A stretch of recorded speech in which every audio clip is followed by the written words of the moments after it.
So good afternoon, everyone. We are at the Spending Affordability Committee for Howard County again. Today, we actually are going to go over a pretty exciting agenda. Look on the screen there. The first item is we're very pleased to have a financial advisor joining us today, talk about credit rating. We have been, as a committee, have been heard and discussed about credit rating a lot of times there. And today we have our expert joining us here, their thoughts about the credit rating and also kind of assessment of the county's financial health in general. And then after that, Rafael, our finance director, and the team from finance will be presenting on the county's debt affordability, different indicators, and how we're doing on the debt management. And following that, we will present from budget office the fiscal outlook and also multi-year projections, at least a preliminary version. And joining me will be my deputy director, Brooke, and we can answer questions if there are any. At the end of the meeting, then I will talk a little bit about the next steps there, because starting from next meeting, Steve pointed our vice committee chair will be taking over and then focus on coordinating the discussion of recommendations and to put together the report from the committee to be delivered to county executive. So we have a full agenda today. I think, Jen, let me stop sharing and you can test and see whether you can share screen from your end. And thank you very much for joining us. We really look forward to your presentation. Not a problem. Can everyone see the presentation up on my screen? Yes. Yeah, Perfect. this is great. Yep. Great. Well, thank you, Dr. Sun. I appreciate you inviting me here today. I just wanted to do a quick introduction. My name is Jennifer Dierksen. I am a senior vice president at Davenport & Company. We are the county's financial advisor. I've been with Davenport since 2016. And we provide financial advisory services to the majority of Maryland counties, but I work primarily in the Mid-Atlantic with a Maryland focus, including Howard County. And prior to that, I actually worked at Moody's Investor Service as a credit rating analyst and covered the state of Maryland as well as the county there as well. And I did that for about 6.5 years. So very excited to be here today to talk about credit ratings and just the overall financial health of the county. So just to give you an overview of credit ratings, a credit rating is really a measure of a government's willingness and ability to pay its debt on time and in full. And investors use these ratings to decide whether or not they want to purchase the government's bonds. So the higher the assigned rating, the less risk of default that comes with buying those bonds. And here on this slide on the right-hand side, I have included a chart that is a rating scale. These are all of the investment grade ratings. And you can see the top rating is AAA, and positively, the Howard County holds AAA ratings from all 3 national rating agencies. So that includes Moody's Investor Service, S&P Global Ratings, as well as Fitch Ratings. And the county is actually only one of 55 counties across the nation, so the top 1.7% that hold this distinguished designation of having a AAA from all 3 national rating agencies. And if you take that down a little bit further, that Howard County is they're one of 10 counties that hold this AAA designation. And I've listed all of the other Maryland counties that hold this designation here on the slide. And one thing that the rating agencies do as they look at a credit is that they use peer comparisons. It's a really important tool that they utilize. So Howard County specifically would be measured against both national AAAs as well as AAAs in Maryland, and typically Virginia as well, because Virginia is a very similar state in that your counties are responsible for education, which is not always the case in some of the other states across the U.S. But you will see that, with a high number of AAA ratings, including Howard County, this is really just a lot of times due to the strong economies that we see here, wealth levels, as well as strong financial positions, manageable debt burdens, and proactive management teams. And so those are really sort of the main drivers that support the AAA ratings. In terms of the rating agency criteria, the rating agencies are always looking at their rating methodologies, which is what they utilize to determine a rating. It outlines, the metrics and the approach that they have to take and things that they need to look at to determine a rating. Moody's just recently released a new methodology at the end of November 2022. They changed their metrics slightly, which we'll talk about in a little bit. And S&P and Fitch are actually currently going through an update now. They have proposed methodologies out for comment or have been out for comment. And so that's something that we're closely watching as we move forward. While there are slightly different approaches that each rating agency takes to get to a credit rating, they're generally focused on four major rating factors. The first being the economy. So they're really looking at, tax-based growth. What is that trend? What are expectations?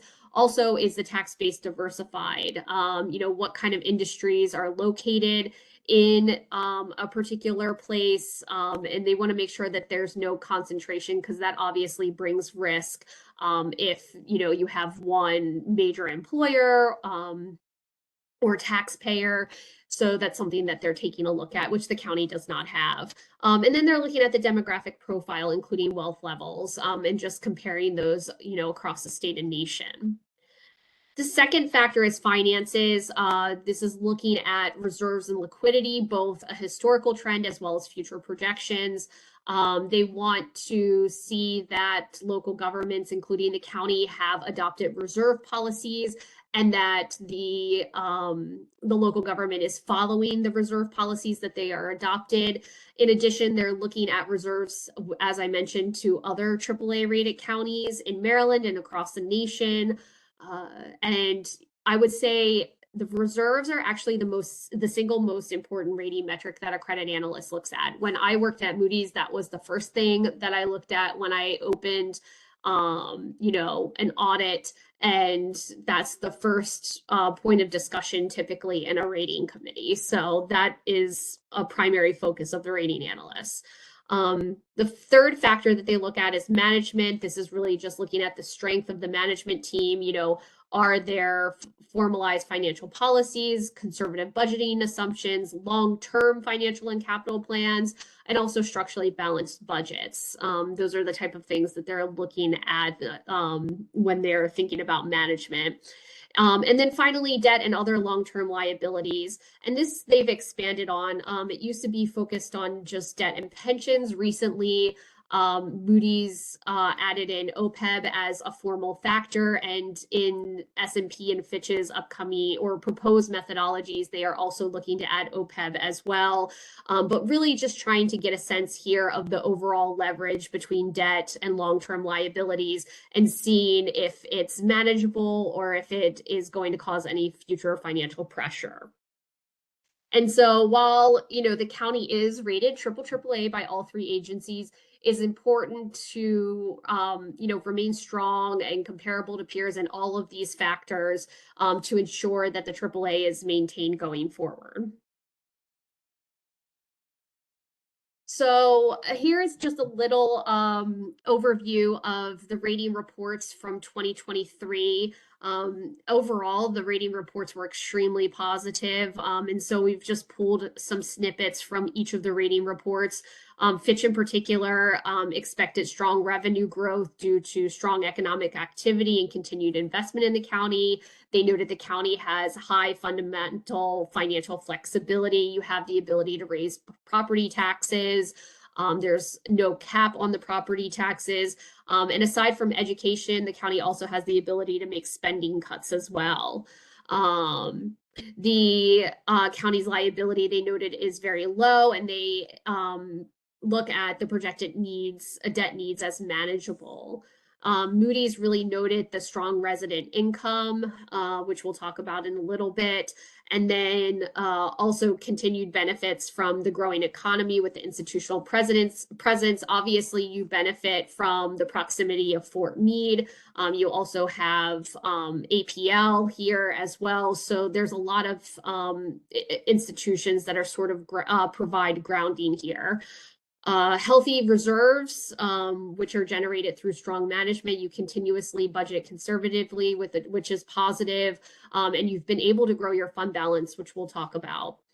S&P, they noted your strong economy, management, budgetary flexibility, liquidity, and institutional framework. Institutional framework is really taking a look at your ability to raise revenues and reduce expenditures under a legal framework. And then they also noted your strong budgetary performance and then adequate debt and contingent liability with an overall low debt burden. So overall, very positive from the rating agencies from the last reports. One thing is that while they noted most of these strengths, there was one thing that all of the agencies had in common, is that one point of potential rating pressure is that while reserves have increased, if they were to decline in the future, that this could lead to negative credit pressure. And it was noted in all three. S&P also noted that the reserve levels need to be commensurate with AAA rated, and if they fall to be more of in line with lower rated peers, that's something that they're going to take into account when looking at the rating and doing their review. So now I'm just going to go through some peer comparisons that I pulled in each of these different factors: economy, finances, and then debt and other long-term liabilities. There's no real hard, peer comparisons for management, but happy to answer any questions about that if there are any. But in terms of tax base, a local government's tax base is really the source from which revenues are generated. So the larger the tax base, the greater the ability to generate revenues to support, the county's operations. So you'll see here, I've pulled all of the triple AAA rated counties in Maryland, as well as Northern Virginia. And then added Howard County for both 22 and 23. And then I put the peer median, which includes everyone, just the Maryland County median, and then I pulled the national AAA county median as well. And you can see that positively the county remains above both the state and national medians for the AAA rated counties. You will see the peer median is a little bit higher, but that's being sort of skewed by some of these larger Fairfax and a Montgomery County. So that's driving that median up. Full value per capita is just another metric to look at the strength of the local government's capacity to generate revenue, even beyond levying property taxes. Same peer group here, but you'll see positively the county's full value per capita remains above the state, nation, and peer medians for AAA rated counties. So very strong position. Same with median household income. So the higher the income level in the county, the greater the ability for a local government or the county to increase taxes or fees to generate additional revenue.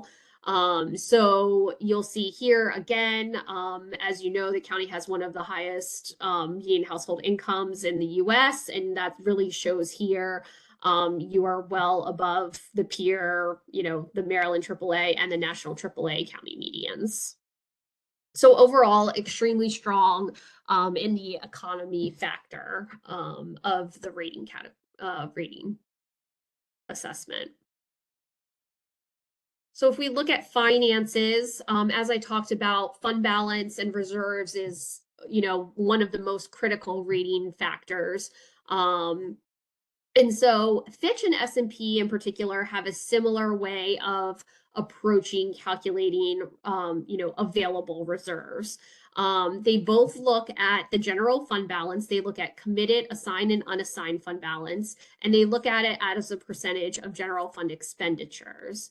S&P uses the current year. Fitch has proposed that they're going to use a 5-year available fund balance low, but that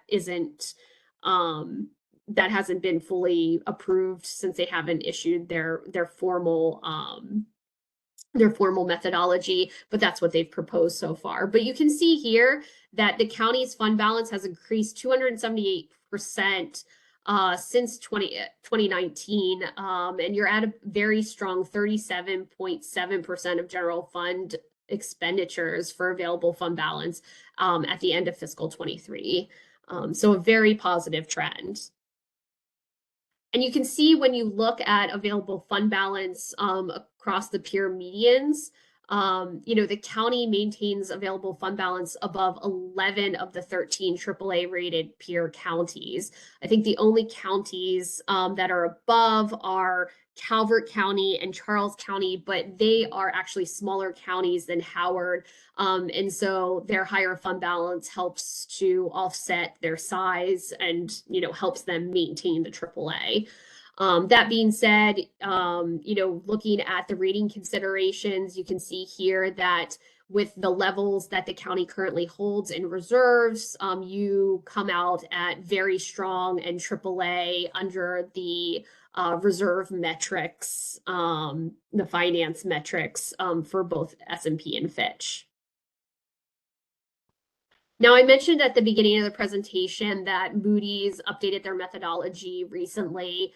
And instead of just looking at the general fund like Fitch and S&P, they now look at all funds. So when they calculate reserves, they're looking at all governmental, all business activities, and all internal service funds. So this is a little bit different than what they used to do, but you can see here, I've just included an overview of the calculation. They're taking the same available fund balance method. They're looking at committed, assigned, and unassigned, except they're taking all governmental funds. And then they have a net current asset calculation that they do with business type activities and internal service funds. So they come out to an available fund balance ratio across all funds of 28.72%. And you can see here that at the 27% level, the county is coming out at the AA range on the financial performance section of Moody's methodology. You will see that at this level, the county does remain below the state, national, and peer medians. But you do have an available fund balance above 5 other AAA rated peers. So you're not the lowest by any means, but definitely from a Moody's calculation, not as strong as maybe the way that S&P and Fitch are calculating it. And I've added this slide just to sort of reiterate the importance of reserve levels in credit ratings. Over the last decade, both Baltimore County and Fairfax County have been put on negative outlook due to their reserves. When that negative outlook was put on, both Baltimore and Fairfax went back and revised their policies to increase their reserve policies. And by doing that and making an effort to fund reserves at a higher level, both of those negative outlooks ultimately came off. But I think I just wanted to make sure that, reserves are the primary and most important item that a rating analyst looks at. And, thinking about the available fund balance ratio as calculated by Moody's, we have had conversations with the county, about taking a look, at potentially looking at the reserve policy and seeing how it compares and make sure that the county continues to remain in line with those other AAA peers. So in terms of debt and other long-term liabilities, you all have a debt to full value and then a debt service to revenue policy. And these are sort of standard policies across the industry for local governments. So just wanted to pull some medians for this. Debt to full value is a measure of debt capacity. It helps determine, can we borrow this? And while the county's debt to full value has declined, and I think you'll see this later in the debt affordability presentation, but this metric continues to remain above state and peer medians for AAA counties. And similar to debt service to revenues as well. This is a measure of debt affordability. It helps a local government determine, can I afford this? But while this has also been decreasing, which is very positive, when you look at the peers, it's still above the peer and county median, Maryland County median. And then finally, as I mentioned, in addition to debt, the rating agencies are looking at pension and OPEB. In terms of OPEB, the county consistently contributes above PAYGO, about 13.5 million above PAYGO in fiscal years 23 and 24. But when you actually look at the funded ratio, which is the planned fiduciary net position as a percentage of the total OPEB liability, and you compare that to the other AAA counties in Maryland, you can see that Howard is well below the peer median. So the peer median is 44.2% funded ratio as of fiscal 22, and the county is at 16.9. And so this might be something that the county wants to look at moving forward. Looking at the PAYGO amount and, potentially, increasing that to keep up with some of the other AAA peers. Sort of expanding on this is the rating agencies have started to look at what's called a fixed cost ratio. So that looks at debt service, annual pension contributions, and annual OPEB contributions as a percentage of budget. It really sort of gives an idea of how much these sort of fixed costs are taking up as the budget. So the higher the percentage that they represent, the lower the financial flexibility a local government has. The county is at 11.1%, which is well below sort of the rating agency mark of 20%. But it's just slightly above the AAA peer median, which is about 9.1%. So overall, remains below the benchmark, but just something to keep an eye on. And I think, by keeping an eye on debt as well as funding for OPEB, that will help to sort of manage that fixed cost. So I think that was everything I had, but happy to take any questions from the group. Thank you very much, Jennifer. This is really interesting and very helpful because the committee has been looking at debt and other issues there for years, and that's one of the actually undertake by the committee is recommending on debt level, among other things, and also the overall fiscal well-being of the county as well as policy, etc. And this is actually touching upon a lot of parts on that. I have one question I want to throw out, and then I think the rest of the committee, I'm sure there will be some questions. One is that from a credit rating agency viewpoint, because these are rating our indicator for investors, right? Because we have most our bonds are 20-year bonds, with exception of Metro bond 30-year. Yes. So when they assess that, they're not only look at today, they are also look at your long-term flexibility trend, those kind of proactive measures, correct? Yes, correct. And that's why they want to see the long-term both operating and capital plans so they can get a sense of, what those metrics might look at as you move forward with what you're estimating. Got it. Yeah, that's a good point, because I remember there's one year people ask why credit rating matters, because I think it's not only provide immediate savings when it comes to interest rate, because different rated credit rating Correct. is different rate, but also it's kind of indicator about your overall financial health, comparatively speaking, because Correct. people have confidence in investment or other things in your government, in your jurisdiction, right?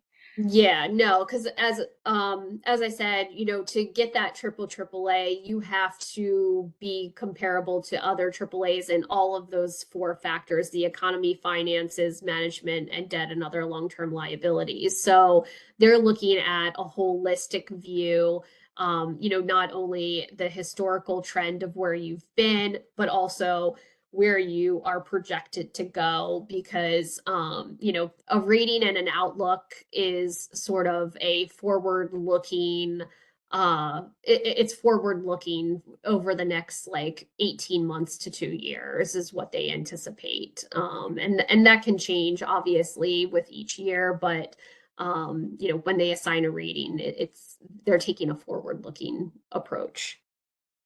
Got it. Thank you very much.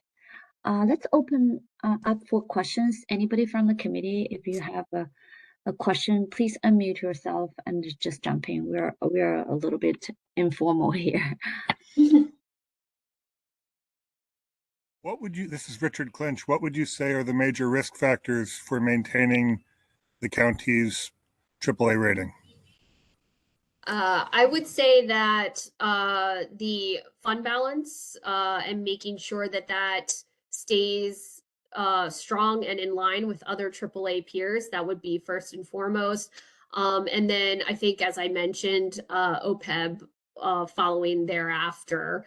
And I think that those two would be my main sort of takeaways as to what to focus on going forward to maintain the AAA. I think, while you can focus on those, I think everything else sort of still needs to be maintained, because as I said, it's a holistic view across all four of those factors.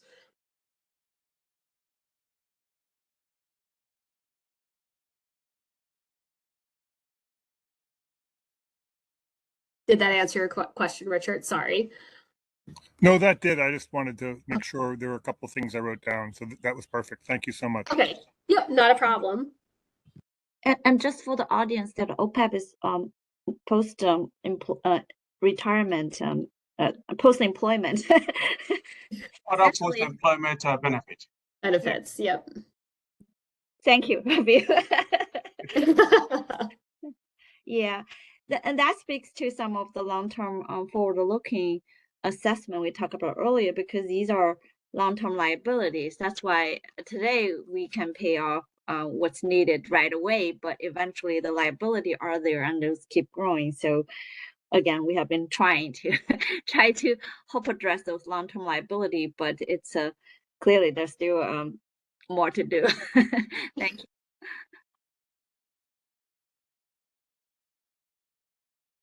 All right, thank you so much.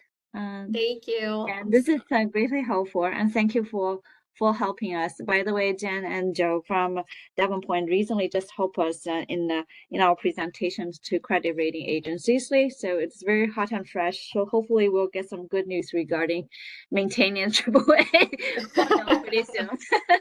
Thank you. Yep, not a problem. Thanks so much. Thank you. Rafi, would you like to perfect time for you to talk about that affordability? Do you want to share your screen? My slides, or do you want me to share my? Yeah, would you like to share from your side? Sure.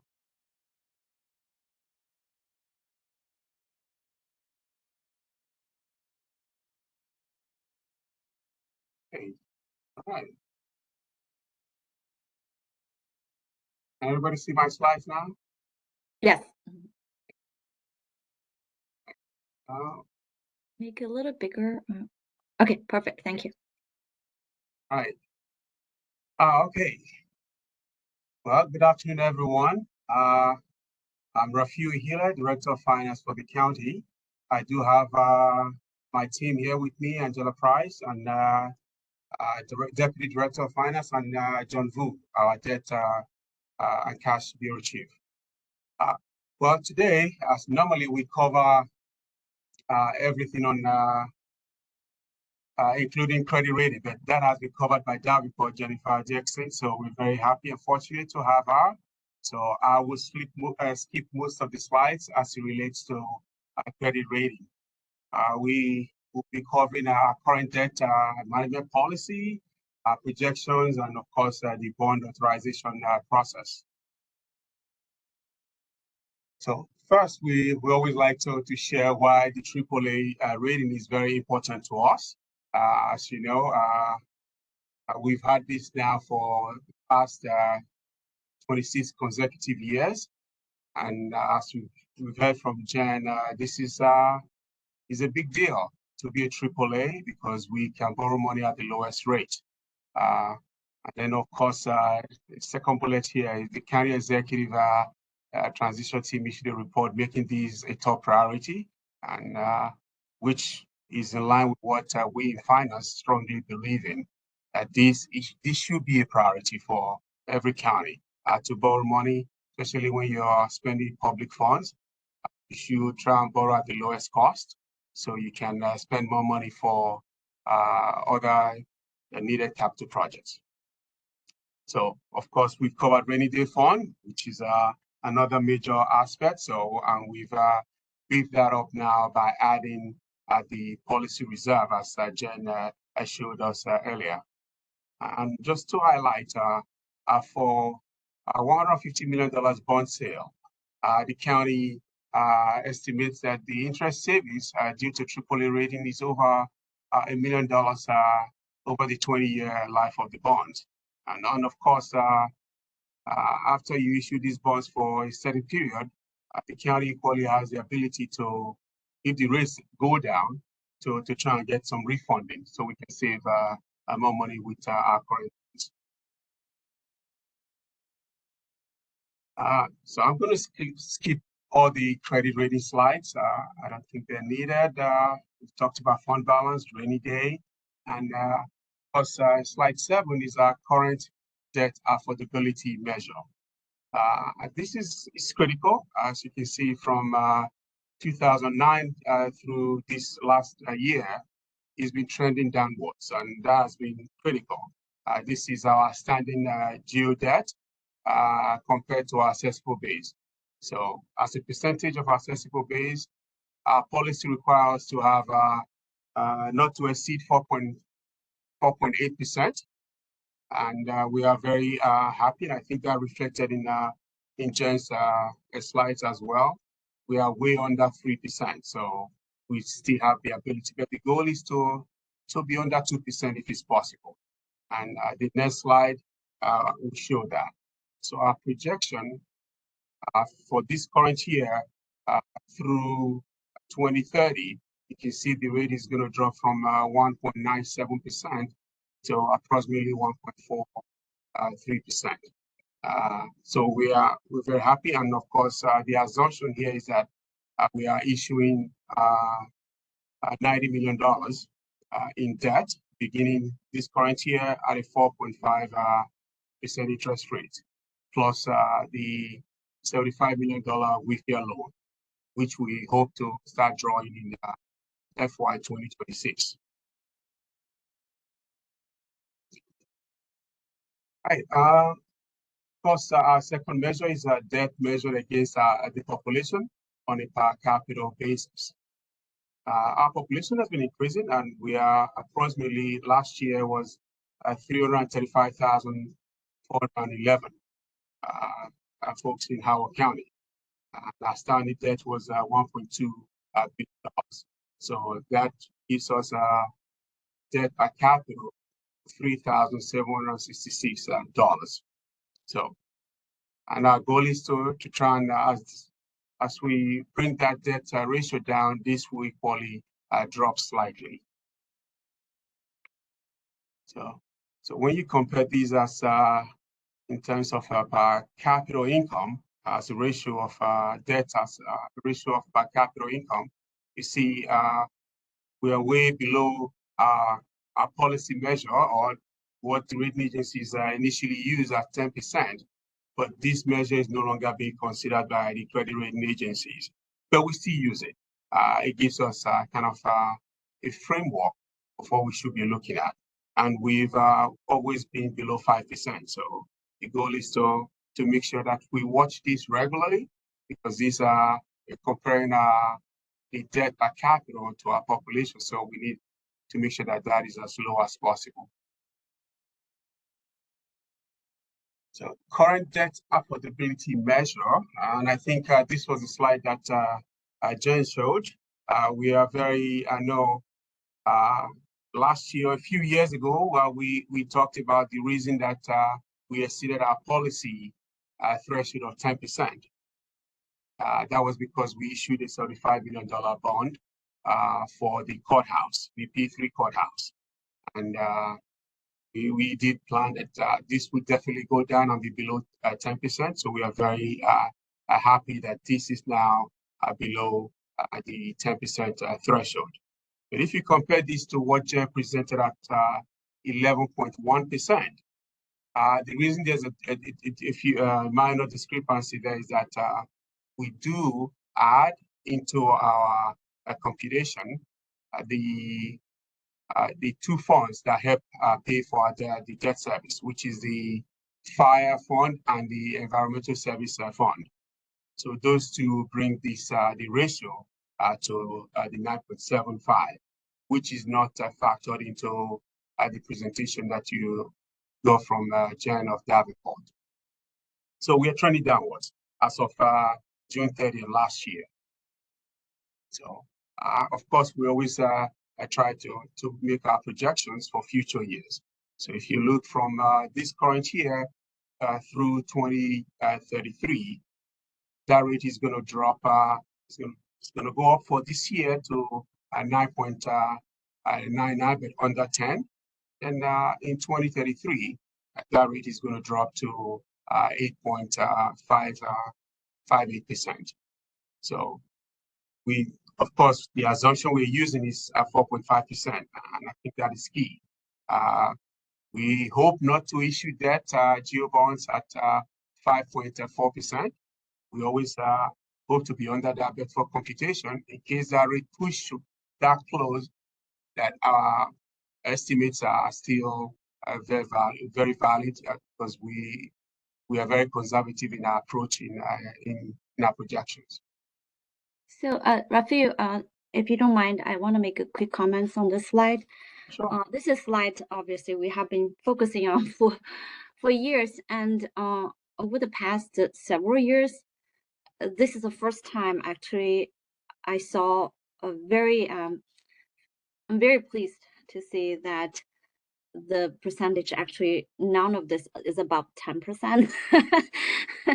So I'm very happy, and because as you just mentioned there, we have a policy, internal policy of debt service not exceeding 10%, but in the last several years there, the projection has been over that because historical debt already carried and other reasons there. So we have been, again, I want to credit a lot of people there, including the committee, for try to make sure we execute debt management and fiscal discipline. So for the last several years, the county has been holding geo bond at around 75 million every year authorized there. At the same time, try to use alternative financing, including lower interest refill loan, and including using designated revenues from other sources there, including use cash pay-go as one-time money to continue to support the needed capital project, but holding the geo bond at more manageable level. And year after year, it finally pay off. I just feel personally very happy to see finally the projection are coming down to close to where we need to be. And obviously last couple of years on the revenue side, despite the pandemic, we actually have been seeing more than typical level of growth on revenue side. That also helped contribute to that. But overall, I think that's very positive. I just want to make a quick comment to everybody who has been participating and kind of make this happen. Thank you, Rafi. Sorry for interruption.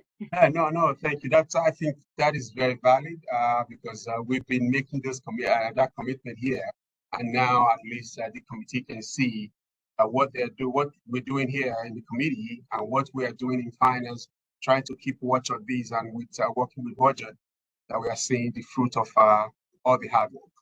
So thank you. So bond authorization and issuance process, and I think this has been one area that the committee is very interested in, because there's always this kind of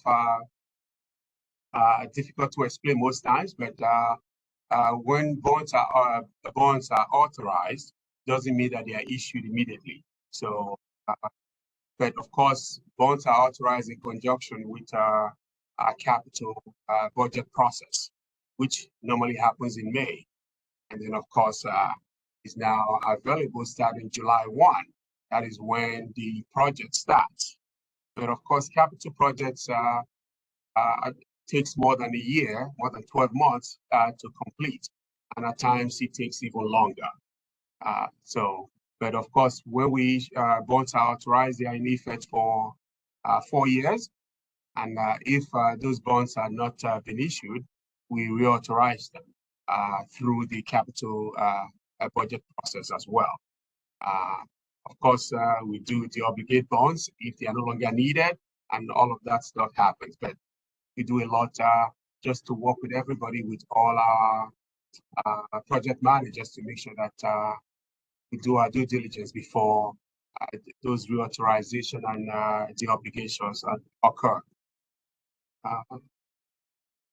But of course, the way we average it in our projection is that we anticipate that for 4 years that we're going to spend, we're going to issue 20% per year over the 4-year life, and of course, is a true up. But that's kind of our estimates. But at times, the spending increases in 1 year and then it drops in another year. But then we factor all of that as we spend money into our projections the following year. So, but one of the things that the county will do is that we don't issue bonds before the projects are completed or before the projects begin. We issue bonds to reimburse ourselves or to take down our line of credit. So the county has a line of credit, and so that's how we pay for most of these capital projects. So these, when we issue bonds, we then take down this facility, and then of course the process starts again. So on this slide, we have the authorized but unissued bonds. So you can see this is from fiscal year 2020 through 2024, and we've equally made some estimates for 2025. So you can see there's a lot, but these are all the funding sources for all the various types of bonds that we anticipate. So I think the last one is the general obligation bond, and which you can see is the largest at for FY24 is at $362 million, approximately 363, and for 2025 the estimate is 306. So we're assuming that so they are going to be issued, but of course we add whatever the new authorization is to this as well. And on this slide here, I think this is probably closer to the end now. This is probably our last slide. Is that we try to provide an average of issued to authorized bonds. So you can see the average is about authorized about 106 annually, and then we issue approximately just over $99 million. So in all, we can say we are issuing over 90% on average, but capital projects do take a while, and you see at times we issue bonds more than the authorized for that year. That's because as the money gets spent, the previous authorization gets issued. So I think that is that's really the end of our slides, and I think I've introduced both Angie and John in the beginning. We are available to answer any questions. Thank you, Rafi and the team. Any questions from the committee?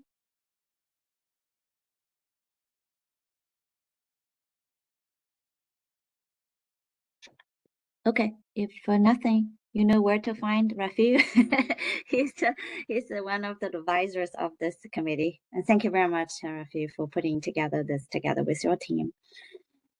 Welcome. Okay, so next one will be backed budget. So let me share the screen on the budget presentation. All right, can you all see it? Yes. Okay, thank you. Thank you. All right, so we'll start with preliminary projection of revenues there for fiscal 25. For folks familiar with the county's general fund budget, which is used to support most of the services of both the county and our education entities there, 92% of the revenues coming from property tax and income tax. This percentage sometimes change a little bit over the years, but in general, it's kind of hovering around 90%. Then the rest of them are relatively small. That's like local taxes. There's fees and charges, permits, investment income, and some interfund transfers, etc. But primarily property tax and income tax. Now, the good news is that our number one tax, property tax, are projected to perform well in FY25. So it's FY25, not F25.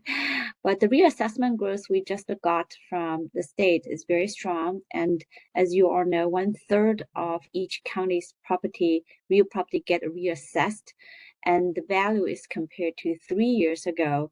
And then the increase will get phased in the next 3 years. So the most recent area get reassessed is towards east side of the county, and average facing value will be a 6.8% growth per year. But again, in Maryland, there is a smoothing method that the state asks each county to have a homestead credit. So in Howard County, that's capped at 5% for owner-occupied property. So in other words, if your own property say, okay, you go with average of 6.8%, but your tax bill only is going to grow by no more than 5% a year. That's for protection of the taxpayer, but in practice, it also provides some smoothing factor for effect on the county's property tax there. The overall assessment base for the county combined different areas that's in different stage of phasing and plus new constructions there is projected 4.8%, and that's coming from SDAT number and factoring the homestead there. And that's historically strong. If you look at the table down in this page there, it shows 15 years of history of assessable base. What's in blue is the gross assessable base change. The one in red is net base after factoring the homestead tax credit there. So a couple points to make. One is that the average growth in this 15-year is around 2%. To be accurate, is 2.2%. So in a long-term viewpoint, the property assessment growth is really just a little more than 2%. The most recent years, however, we have been doing better than that. The average is 3 point something, and then in the next few years, we might be even better, which I will show in a few minutes there. So this is the reassessment triennial change in full value before the 3-year phasing. That's why you see some of the big numbers there. So for Howard County, area 3 was reassessed at 20.5%. And once you do a phasing, that's on average of 6.8% there. So that's extremely good, and we are happy about that. It also means the next couple of years, that group will continue to generate some relatively historically strong level of growth there. A couple points to point it out is that while that continued to be strong, if you look at the comparison to the state average, we actually have been lagging behind the state average for a couple years now. The other point is that this is a blended growth between residential and commercial property, and commercial property base also show a positive growth, but at a much lower rate, as about 8.7%, which is also lower than state average in this period. So in general, we see continued strength there, but compared to our peers, we actually are just losing a little bit momentum there. It's interesting. Other day, I think I had a conversation with the budget director from the school system there, talk about state aid change to the school system actually end up being higher than originally anticipated, but not necessarily driven by a great reason. Part of that is because our per pupil or the county's per capita wealth is actually not as good as original thought there. So as a result, we'll get a little more state aid on that. So in general, I just want us to be mindful about the long-term trend. We are continuing to be solid, but we are seeing some slowdown of the momentum in a long-term viewpoint compared to peers there. So factors impacting property tax there, we just talked about the relatively strong housing market in recent years that actually has been a main driver of the assessments there. And we are also thankful to the state's triennial assessment, which means that we are not going to see double-digit growth in our tax in any given year because of the cap. But if the housing market has a downturn, because it's mixed with prior year phasing, we are also not likely to see a very dramatic impact on our tax base. In other words, we are seeing less volatile changes here. It also means that in the next couple of years, we might be able to see still above average level growth for our property tax, which is definitely good news. We are going to have to realize there are some foregone revenues from tax credit, there's homestead. I know there was a continued and more tax credit given to aging in place credit and also other credit there. So that will be used to offset at least partially of some of the growth. But nevertheless, the property tax should be relatively strong. There are obviously risks there and or uncertainties there. Again, the mortgage rate is very big unknown at this point. It's still very high, and the housing market is not moving in terms of transaction currently. So if that's continue and housing price, whether they will be able to hold at they are now, or at some point might see some changes, or it's very hard to predict at this point, and affordability is an issue. That also impacts how much more the price increase room are available for those residential properties there. And commercial base, that's another thing. We do see some weakening in certain parts of the economy there. And in fact, the personal property tax, which is really on the equipment of the business there, that actually has seen a downturn compared to 2 years ago. And that's not only for us, but also for some other counties as well. So that's also impact overall property tax, although there are a relatively small portion compared to real property tax. And new construction is another factor. I think you saw earlier presentations there between DPZ and others there talk about the permits issued for new construction has been dropping in the last couple of years. That actually will be indicator regarding the immediate future new construction down the road. So that's going to have some impact. And unfortunately, we do have the local by design, the updating of the development plan for the county and general plan that hopefully can help mitigate some of the slowdown. It will still be slowdown for the new construction, but not that dramatic, hopefully, in the next 10 years or 20 years on that. But in near future, I think we're likely to see a slowdown new construction. Now, income tax is second highest tax of the county. This one is very interesting because it's very volatile, not like property tax, which is relatively stable. Our year-to-date collection, and as of the beginning of February, was actually showing a significant decrease compared to the same period of last year. It's a drop of $37 million there. It is partially driven by one-time factors there. If you look at the history in the last few years there, the county's income tax has been pretty much in roller coaster there. And before the pandemic, the average is a little more than 3%, 3.4%. That's actually pretty close to personal income growth So for in the long-term trend, the county's income tax growth is close to personal income growth as it should be. But when it comes to individual years, things could be much more complex because there are a lot of one-time or temporary factors that play a role. For example, FY21, at that point, we see a double-digit increase in income tax, largely thanks to federal stimulus, and also there's kind of crazy performance at that point for stocks market and housing. So the capital gains was high. So these are one-time factors. So at that point, if you remember our conversation back to that point, was talk about we are worried about the other shoe will come down because that's not sustainable. We're actually expecting some corrective actions to happen. And it didn't happen the following year because the high inflation, and that transferred some wage growth there. If not for that factor, I think we'll see a much weaker performance that year. And then 23 actuals coming, which really shocked us there. It's 9.9% growth. It's almost doubling the actual personal income growth there. Then after communication with state, it looks like there's some combination between behavior change, consumer behavior change, and distribution formula, and the actual timing because of lagging impact on that. So as a result, 23 number is clearly inflated there.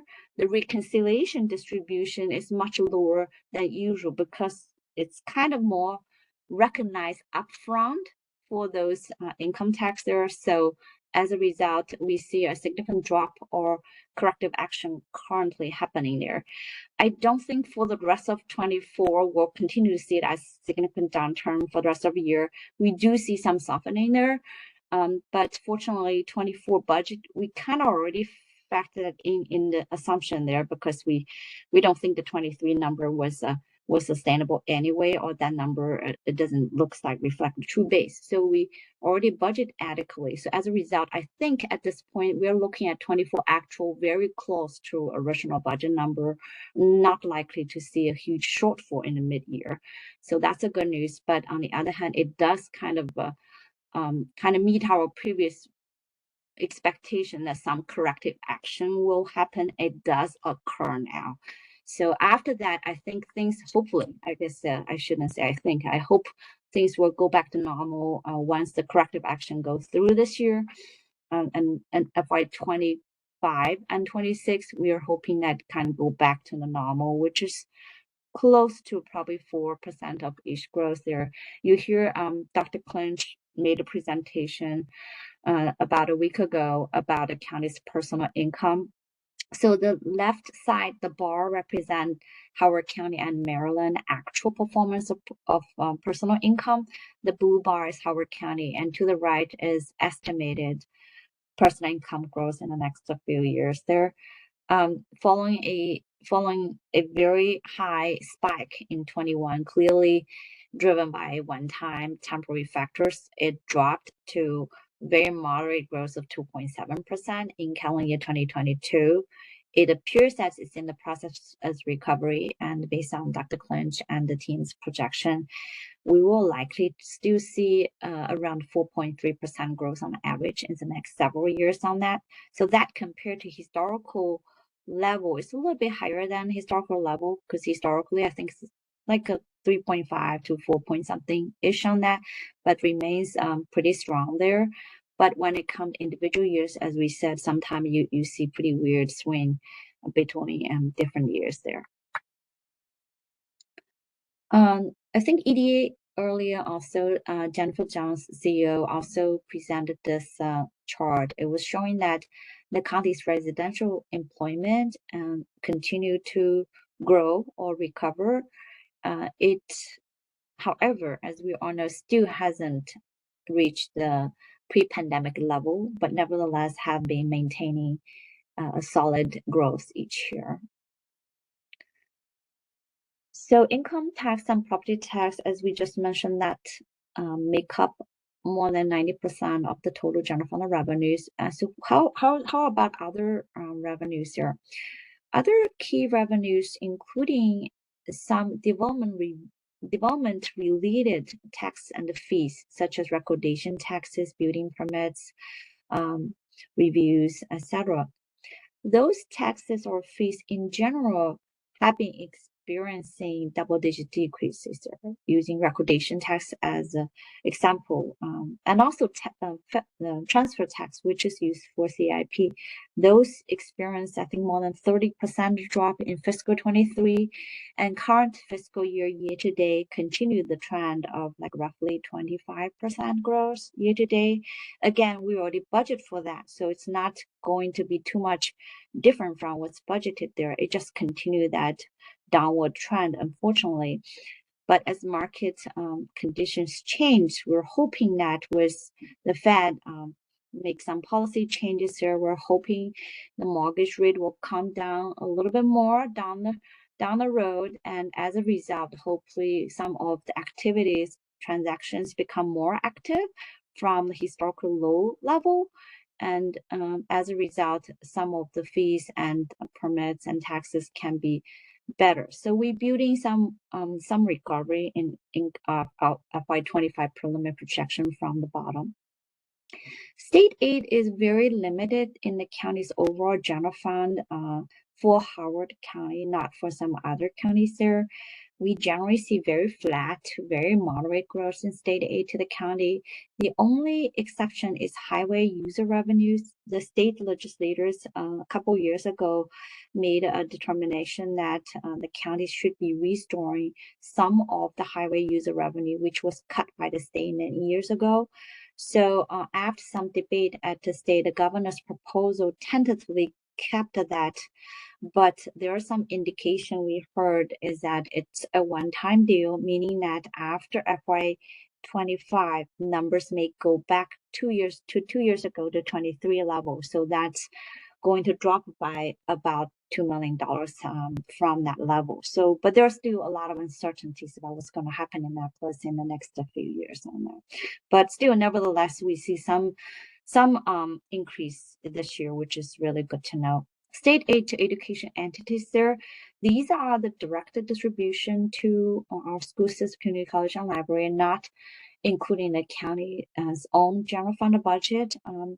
We see in general relatively moderate growth to school system and library this year. I think they all talked about in their own presentations there earlier, and also the community college actually received a reduction because the formula is linked to the enrollment there.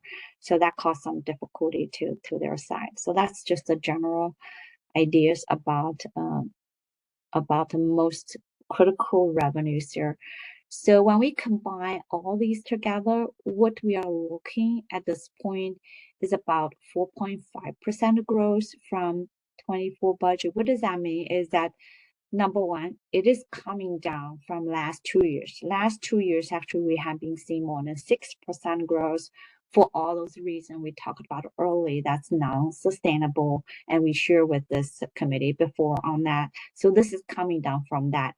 It's still not coming down all the way to historical average. Historical average is 3.some%. So this is still better, largely thanks to property tax and to some extent income tax as well.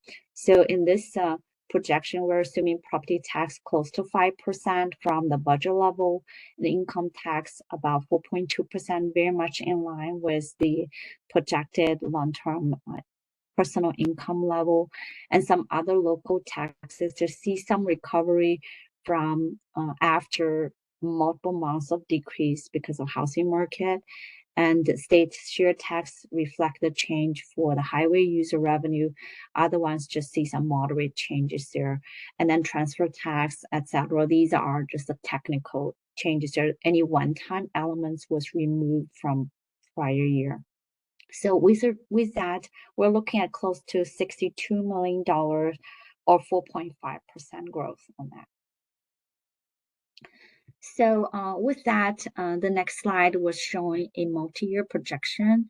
The overall projected level for the future 5 years beyond FY25 averaged 3.3%.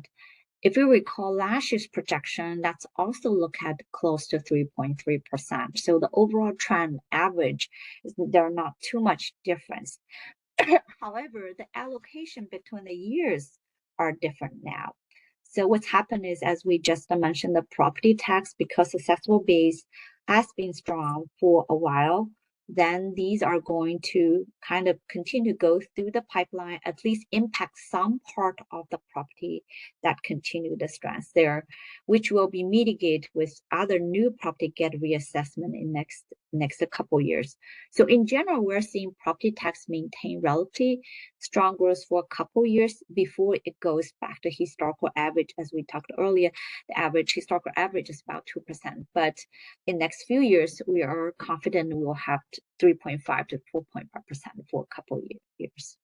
Income tax in the long-term trend, we're using roughly 4%, assuming that we will be very close to personal income growth there, and that the other local tax permits there. We kind of look at historical trend and building that into the multi-year projection there.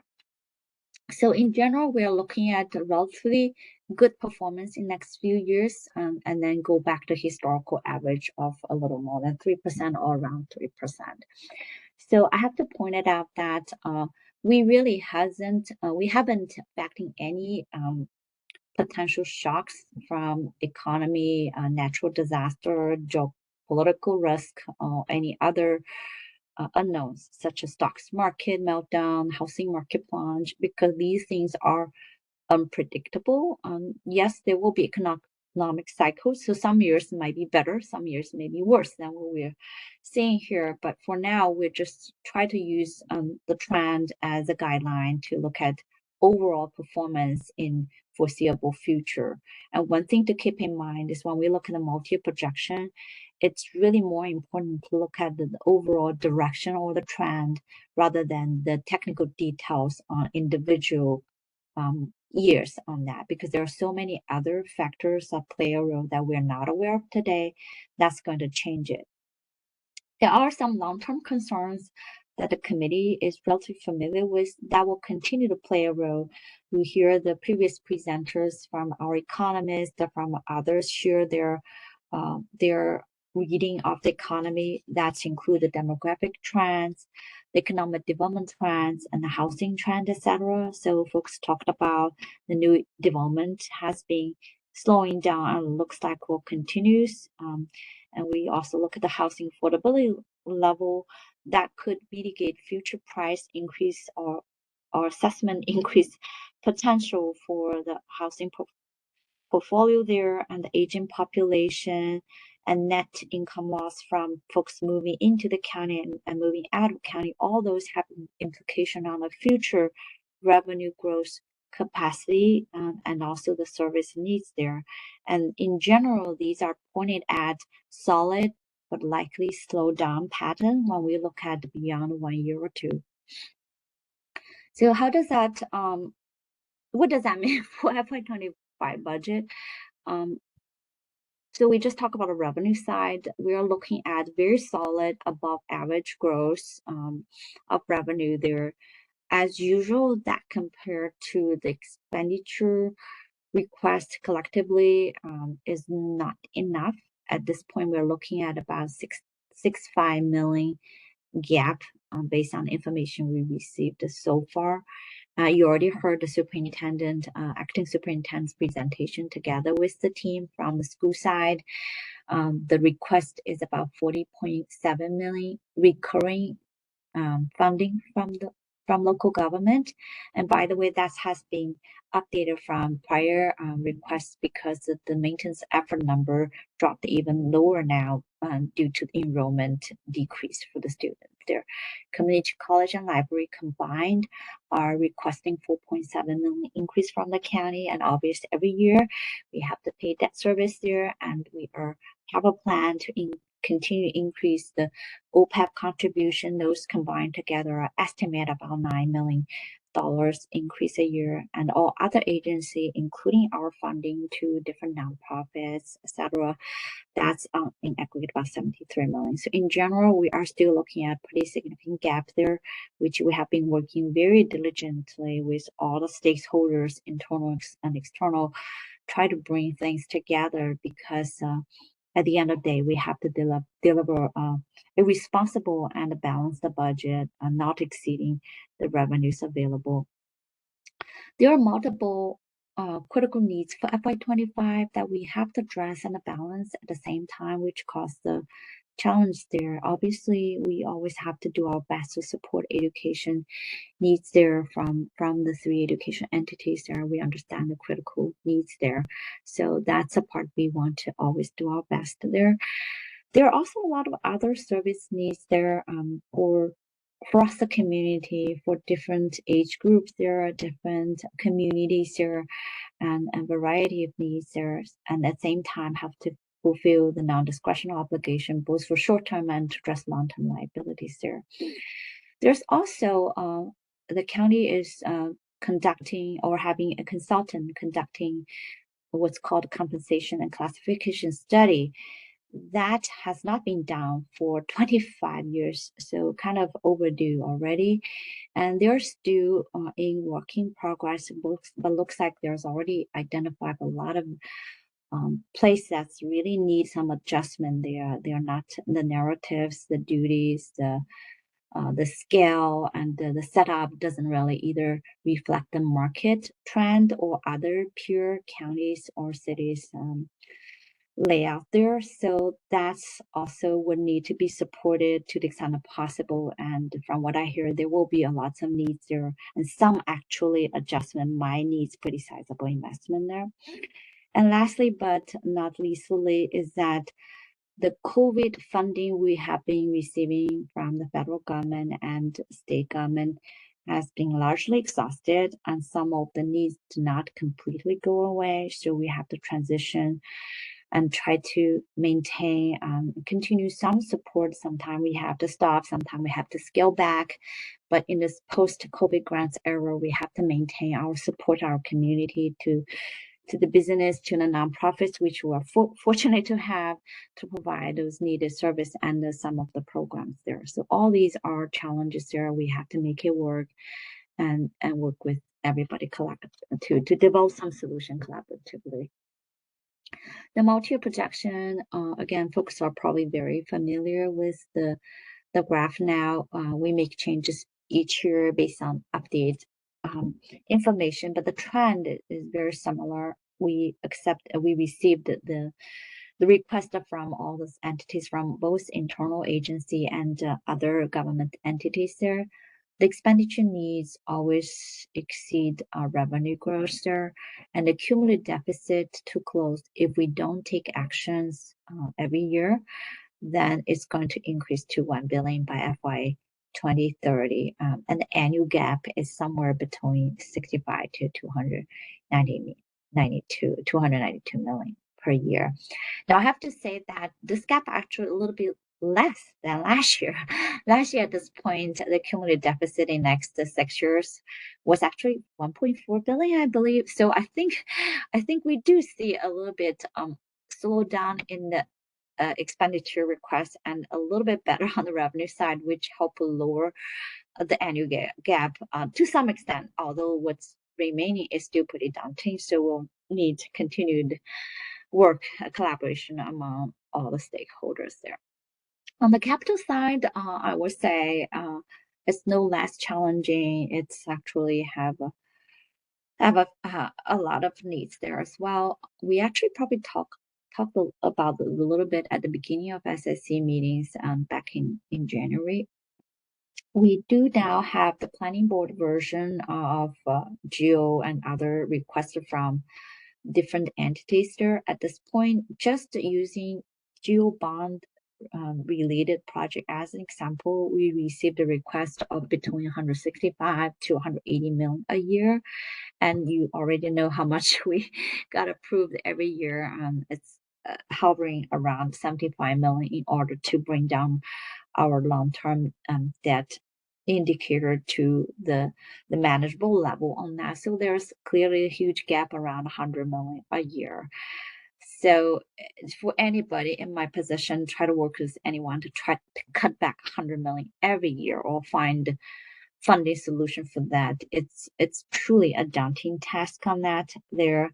And this hasn't even factoring some other needs there that's also run out capacity. For example, there are certain projects there that's historically funded through designated revenues, such as the watershed fees. I mean, you heard from one of the presenters talked a few weeks ago about stormwater ponds, and those were used to be supported as designated revenues. But if those get exhausted, and then the issue is that if there's no adjustment to the fee structure, then it has to be either added on top of this gap for GEO or PAYGO to deal with, or it has to endure pretty significant cutback for those projects as well. Similarly, transfer tax, there are some projects there are not going to get the funding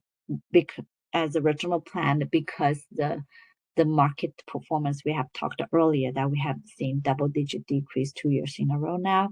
So as a result, that's impact their capacity. So then the issue is that do we switch that to general fund funding as well, or we just have to size back our project there. So anyway, there are plenty of work for us to address. We're going to work very hard in the next few months to deliver a balanced, but also balance the budget, but also hopefully still able to support key needs to some extent. Now, what are some of the strategies we have been looking into or implementing consistently? One is the fund reserve policy. Our financial advisor talked earlier, and I think Rafi, our finance director, also mentioned that about our reserve, which is clearly very critical because in the time there's continued uncertainty. With reserve give you flexibility if there are unforeseen situation that you want to avoid cutback service dramatically, or maintain the basic needs there. So the county years ago set aside a policy reserve, which is 3% on top of rainy day fund. So we currently have 10% set aside, which has been protecting us there. As the financial advisor mentioned, that we are actually in the right range currently compared to other AAA counties there. But if you hear her, she was basically to the extent possible strengthen that, because at some point, if the fund balance started to drop, then that could be a red flag. Sounds like for rating agencies' viewpoint, but also for us, because that means we have much less flexibility to deal with and risk or uncertainties there. The other things we have been trying our best to include more innovative solutions there and take proactive approaches there, meaning that we try to look beyond 1 year or two and try to make sure that the policy or practice today will benefit long term. For example, we have been seeking for alternative financing for CIP, also the pension plan. We have been lowering discount rate in that last couple years there. And we also try to look at different scenarios. So we always get prepared rather than lock into a one scenario and without flexibility there. And importantly, we have been doing best to engage the public and the key stakeholders on critical decisions there. One thing that the committee in the past have been included in the report is recommendation to work with all the stakeholders to develop a sustainable financial plan, because we have been showing multi-year projections with a gap. So the committee wanted the county to look into collaboratively develop a financial plan. But that's really a great suggestion, but you really need all the stakeholders willing to sit down together to do that. And as one I guess one step positively towards that is that executive order already established a blueprint work group in the last several months, that the group has been trying to pulling different stakeholders from state, local, county, and legislative branch, and even nonprofits together, try to look into the state mandate, some of the education needs, and discuss the solutions jointly. That's very positive. We had some meetings with the new management leadership from the school side, and that's also sounds very open to looking to working together to look at the long-term sustainable plan. That's also very encouraging. So hopefully we'll continue that kind of candid but collaborative dialogue there. And general plan update, as you heard from our expert from our DPZ, that process very transparent, engage a lot of community folks there through numerous meetings and comments received. And that plan was very hopeful to help the county's development, especially redevelopment in the next 2 decades. And that hopefully can free up some of the new construction or assessment growth opportunities there. So with that, I'm going to conclude my presentation. Before we go to reviewing next couple of meetings here, I want to pause and see if there are any questions.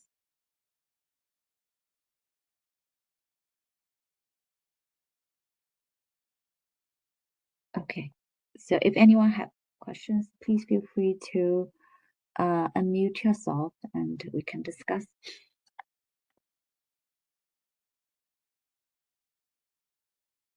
Or if you want time to digest that, we can use next couple meetings to talk about when we talk about recommendations. Either way works.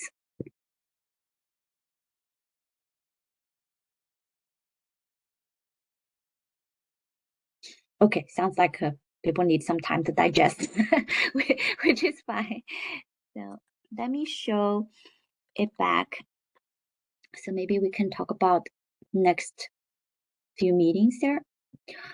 Starting from next week, we have 3 weeks for the committee to discuss and decide on key recommendations to include in the report. So Steve, unfortunately, I think he's not available today. He was actually in all previous meetings there. Steve appointed my vice chair, is going to chair future meetings here. And he's going to kind of talk to some of the key points there and ask for advice regarding what are the things that has the consensus from the committee to be included in the report. That typically a few different items there. The report is supposed to provide projected revenues for FY25 as a ceiling, and also a geodebt obligation or authorization ceiling, and also any major a multi-year projection information, as well as any revenue, expenditure, or policy side you feel are important to maintain or enhance the county's fiscal well-being, either for FY25 or for future long-term sustainability. So anything can be discussed, frankly speaking. And typically, because we have a pretty big group, after the discussion and people have offered major discussion about what are some of the key recommendations to include, and usually he's going to pull a few or several members there to kind of work on a draft report on that, and then bring back to the full committee for discussion, edits, and then final votes. So that's the general process. And just a reminder, next week we actually have 2 meetings blocked. One is on Monday, one is on Wednesday, just to ensure everybody has a chance to participate in the recommendation discussion, since that's important for the whole committee and for the final report. And then we have 1 week of no full committee meetings here for some folks to working on the report, draft the report. Then the last week of February, there will be the voting and review of the report. So that's a general plan. With that, I'm going to conclude the meeting. Again, does anybody have questions? If not, just want to thank everyone for participation, and also thanks to all the speakers today for sharing very important information. These are all critical to the final report. So again, thanks everybody. And also I want to take opportunity to thank all IT folks and also interpreter for and Paul from my own office for make this happen smoothly every time. Thank you all. I will see you next Monday, hopefully. Thanks.